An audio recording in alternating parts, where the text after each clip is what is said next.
Shalom.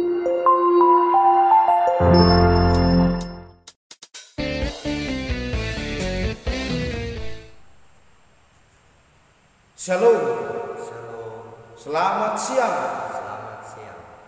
Bapak Ibu dan saudara-saudariku yang terkasih. Sabda Tuhan kali ini mengajarkan tentang pesan Rasul Paulus kepada kita.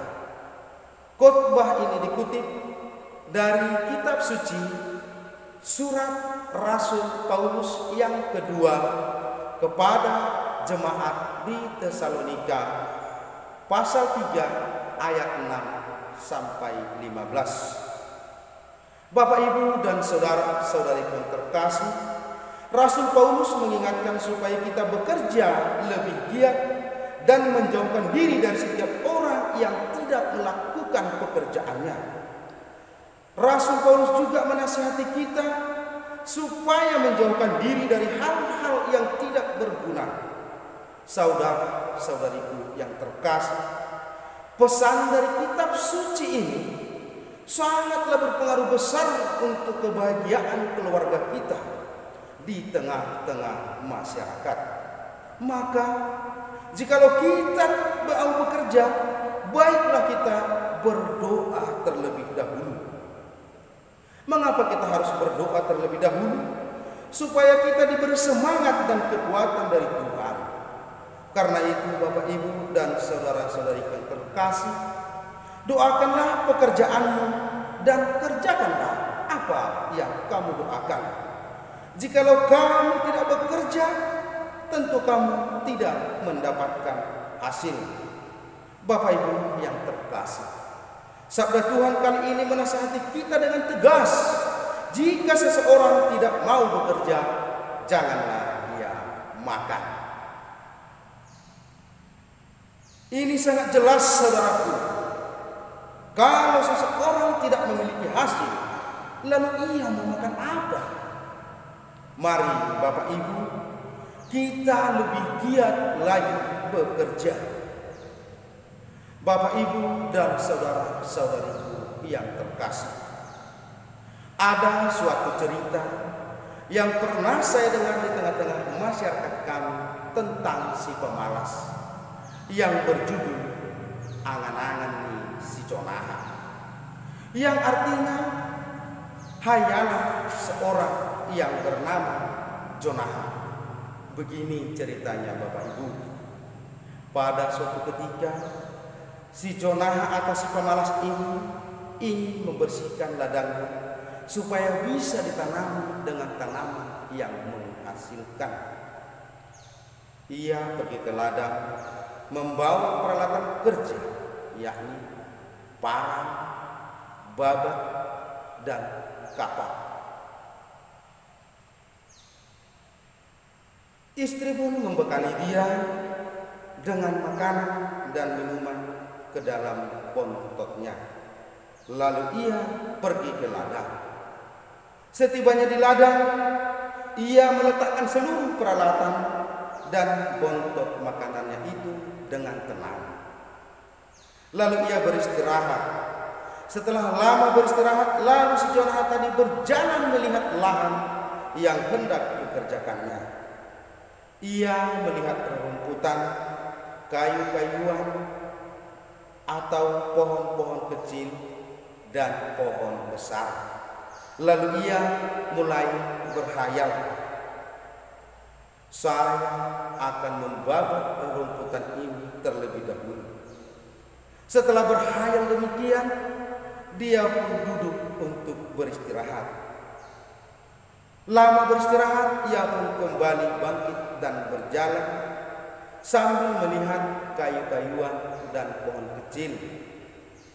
Lalu ia berhayal kembali, setelah rumput-rumput saya babat, saya akan menumbangkan pohon-pohon kecil ini. Lalu duduk lagi dan beristirahat.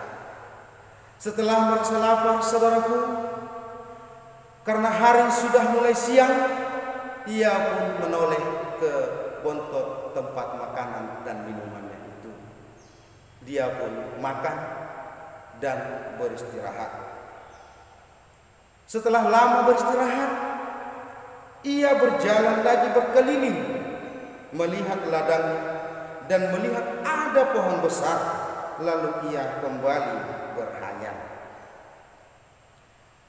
Setelah pohon-pohon kecil ini saya tebang, saya akan segera menumbangkan pohon besar itu, barulah ladangku bersih.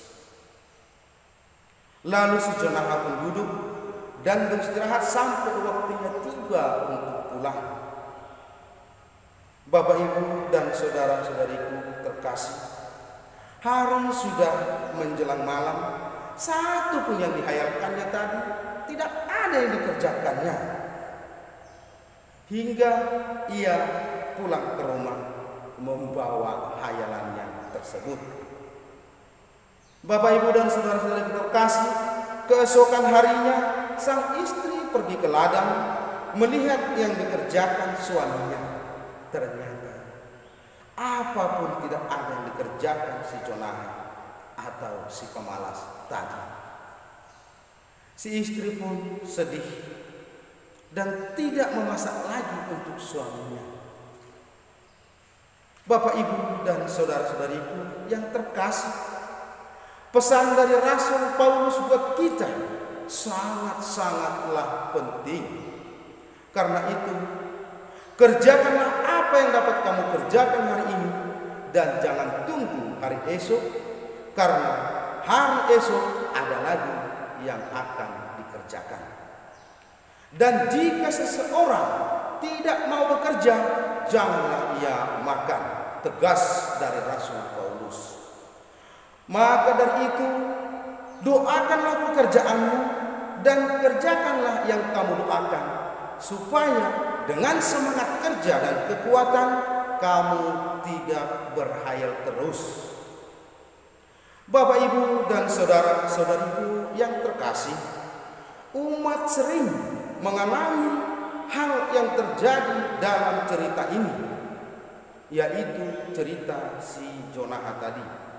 Karena bergaul dengan orang-orang di sekitar yang mengajak untuk melakukan hal-hal yang tidak berguna.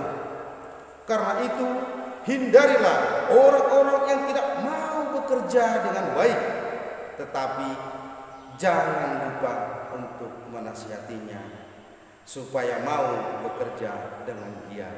Mereka juga saudara kita. Saudara-saudari terkasih, dalam hidup ini kita dituntut untuk bertanggung jawab atas kebahagiaan istri dan anak-anak ataupun keluarga kita. Kita juga ingin bangga dengan hasil pekerjaan kita. Kita juga senang kalau mendapatkan hasil yang baik dari pekerjaan kita. Sebab itu, saudara-saudariku yang terkasih, untuk mencapai keberhasilan dan kebahagiaan kita, diingatkan oleh Rasul Paulus supaya bekerja dengan giat. Bapak, Ibu yang terkasih, kita pasti tidak heran lagi mengapa orang nomor satu di negara kita ini mengatakan kepada kita dan menekankan kata kerja, kerja, kerja. Karena hanya dengan bekerjalah negara kita ini bisa jadi maju dan makmur. Tidak pernah ada sejarah mencatat bahwa negara yang masyarakatnya malas, negaranya makmur dan sejahtera. Tidak pernah, Bapak Ibu. Betul? Jadi pesan dari Rasul Paulus seiring dan sejalan dengan pesan orang nomor satu di negara kita ini, yaitu Bapak Presiden kita Joko Widodo. Mari saudaraku lebih giat lagi bekerja. Semoga Tuhan memberkati. Amin.